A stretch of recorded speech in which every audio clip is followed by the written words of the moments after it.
नमस्कार दोस्तों। आज आपको सुनाने जा रही हूँ मालती जोशी जी की कहानी बड़े आदमी। घड़ी का कांटा 5 से कुछ आगे सरक गया था। नाश्ता मेज पर रखे रखे ठंडा हो चला था। दूध के गिलास से भाप उठनी बंद हो गई थी, पर आभा का अब तक पता न था।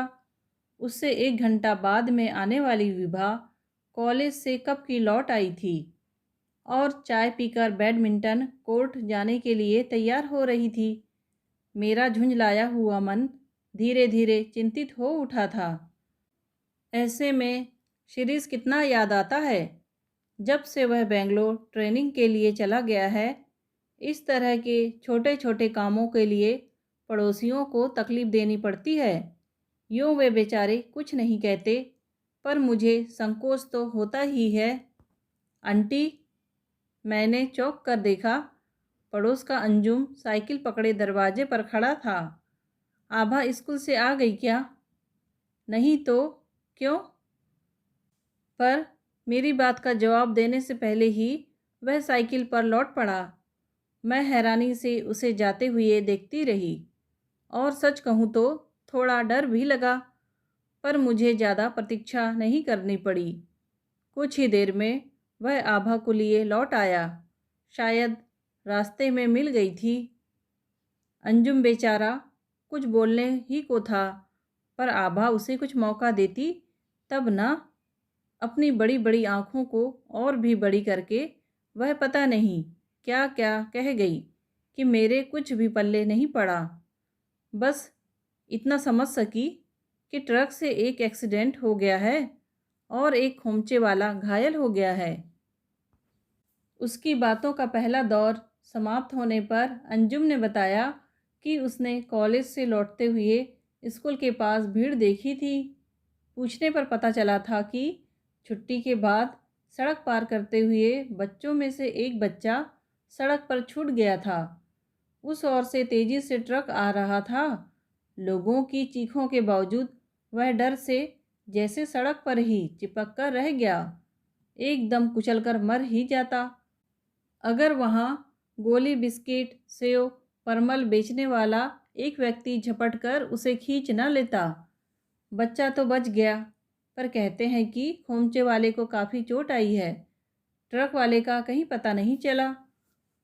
सारी बात सुनकर मैंने भगवान को लाख लाख धन्यवाद दिया। एक्सीडेंट तो वैसे एक रोमांचक अनुभव होता है, फिर आभा के लिए तो यह पहला अवसर था।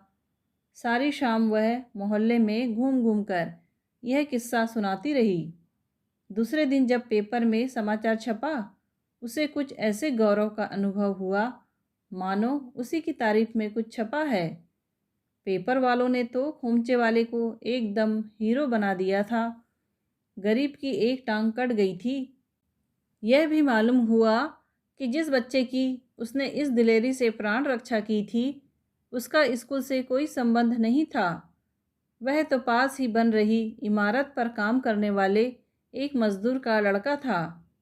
उसके बाप ने घोषणा की थी कि अपनी मजदूरी का चौथा भाग तब तक खोमचे वाले के परिवार को देता रहेगा जब तक वह काम करने लायक नहीं हो जाता। मुझे दोनों के प्रति सहानुभूति हुई। आजकल मजदूरी से होता ही क्या है। चौथाई भाग देकर तो गुजारा और भी मुश्किल था, और वह गरीब खोमचे वाला तो एक टांग से हाथ धो बैठा था। अपने पैरों पर खड़ा होना तो उसके लिए शायद कभी भी संभव ना होगा। विभा ने तो हंसी हंसी में कहा भी, इससे तो किसी बड़े आदमी के बेटे की जान बचाता तो ठीक था, जिंदगी भर चैन से बैठकर खाता। आभा तो अखबार में छपा सारा वर्णन ऐसे भक्तिभाव से पड़ गई थी कि हंसी आती थी। उसकी फ़ोटो तक काटकर उसने कॉपी में रख ली थी। फ़ोटो क्या थी, अस्पताल में ही ली हुई मालूम देती थी। दूसरी तो बेचारे के पास होती भी कहाँ से। 3-4 दिन से यह दुर्घटना कुछ धुंधली पड़ चली थी कि एक स्थानीय समाचार पत्र ने फिर एक अपील छाप दी। इसमें समस्त पाठकों से कहा गया था कि वे घायल खोमचे वाले के परिवार के लिए सहायता दें। आभा दौड़ी दौड़ी पापा के पास गई और बड़े जोश से उन्हें वह अपील दिखाई। उस दिन साहब बहादुर कुछ वैसे ही मूड में थे। बोले, ये अखबार वाले भी खूब हैं, जिसे सिर पर बिठा लेते हैं उसकी तारीफ करते नहीं थकते। अब देखो इस खोमचे वाले की तकदीर, इनका वश चले तो परमवीर चक्र दिलवा कर छोड़े। जैसे जैसे उनका भाषण आगे बढ़ा, आभा का मुंह उतर गया। मुझे बुरा भी लगा। मैंने सोचा था उनके टूर पर चले जाने के बाद 2 रुपये दे दूंगी, पर फिर आभा ने मांगे भी नहीं और मैं भूल गई। और 4-5 दिन बीत गए।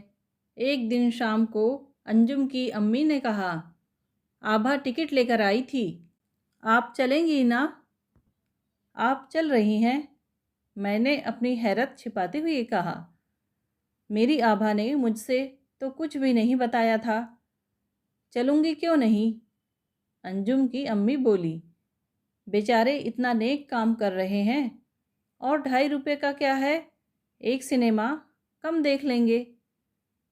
सोचा था घर चलकर आभा से प्रोग्राम के बारे में पूछूंगी, पर गुस्से के मारे पूछ ना सकी। अगर वह नहीं बताना चाहती तो मुझे ही क्या गरज पड़ी थी। अंजुम की अम्मी से कुछ बहाना करना पड़ेगा। पर मुझे बहाना सोचने की ज़रूरत नहीं पड़ी। स्कूल जाते हुए आभा मेरे हाथ में 2 टिकट रखते हुए बोली, एक आपका और एक दीदी का है, पैसों की चिंता मत करना। और इसके पहले कि मैं कुछ बोलूं, वह सहेलियों में खो गई। टिकट देखने पर मालूम हुआ कि घायल खोमचे वाले के इलाज के लिए आभा की पाठशाला कुछ रकम देना चाहती है। इसलिए रविंद्र नाट्य गृह में एक सांस्कृतिक कार्यक्रम दिन के 4 बजे होगा। 2 टिकट थे, इसका मतलब था 5 रुपये, और वह कह रही थी कि पैसों की चिंता मत करना। पता नहीं क्या सोचकर मैंने उसका बेबी बैंक खोला। 2-4 सिक्के पड़े थे।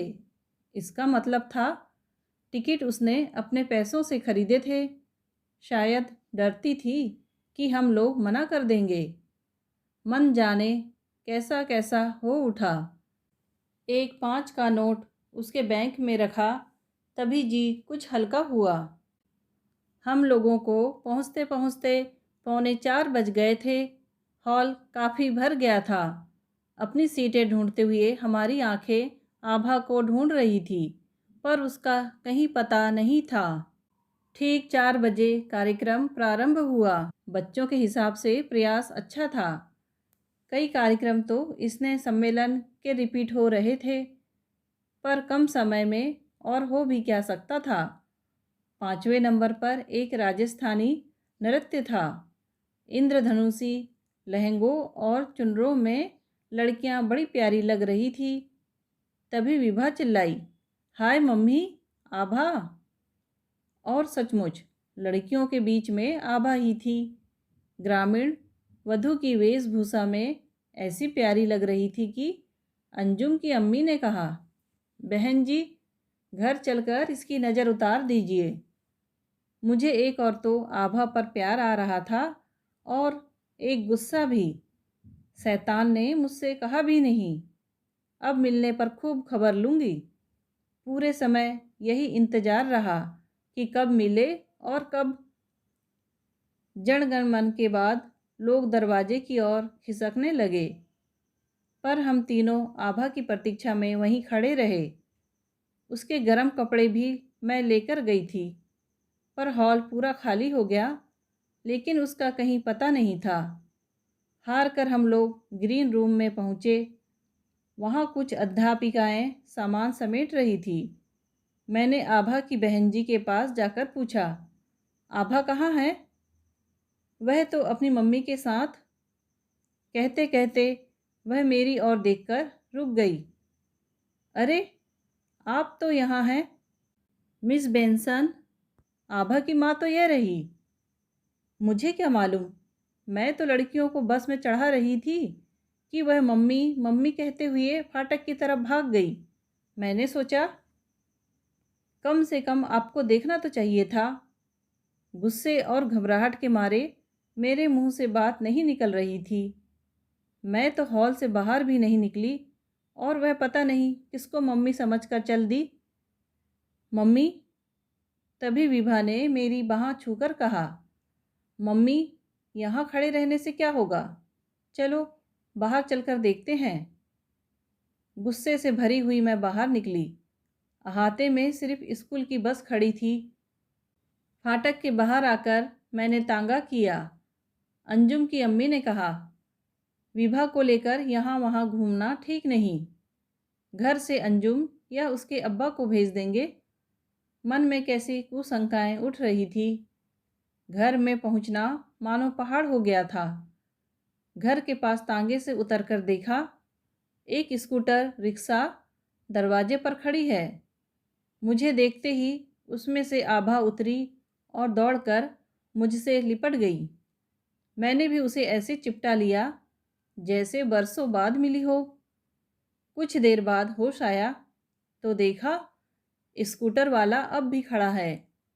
मेरी निगाह पड़ते ही उसने कहा, बेबी रिगल के पास खड़ी रो रही थी, भीड़ में भटक गई थी शायद। मैंने पर्स खोलकर 5 का एक नोट निकाला। मैं किराए के लिए नहीं खड़ा था। उसने मुझे रोक कर कहा, घर पर ताला बंद था और फिर यह भी देना था। उसने पाउडर का एक गोल डिब्बा मेरी ओर बढ़ाया। उस डिब्बे को मैं खूब जानती थी।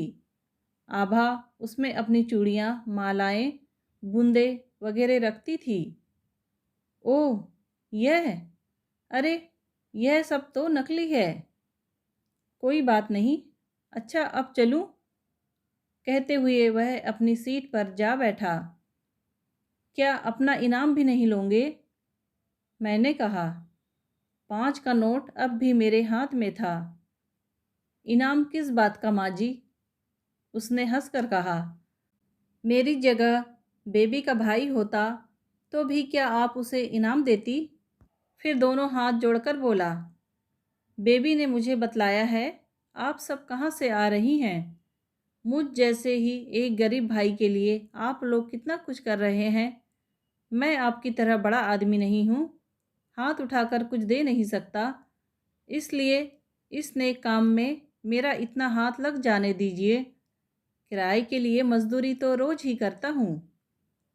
और देखते देखते उसका स्कूटर सड़क की झिलमिलाती बत्तियों को पार करता हुआ आंखों से ओझल हो गया। हम सब स्तब्ध से उसे देखते रह गए।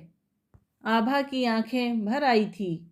बड़े आदमी, उसने हम लोगों को बड़े आदमी की संज्ञा दी थी।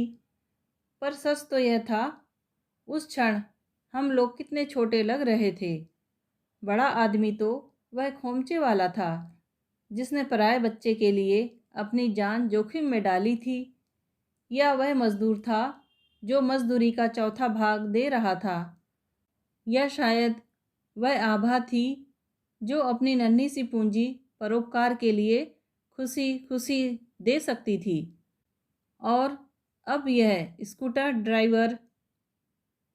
दोस्तों, कहानी पसंद आई हो तो प्लीज़ लाइक और सब्सक्राइब ज़रूर कीजिए।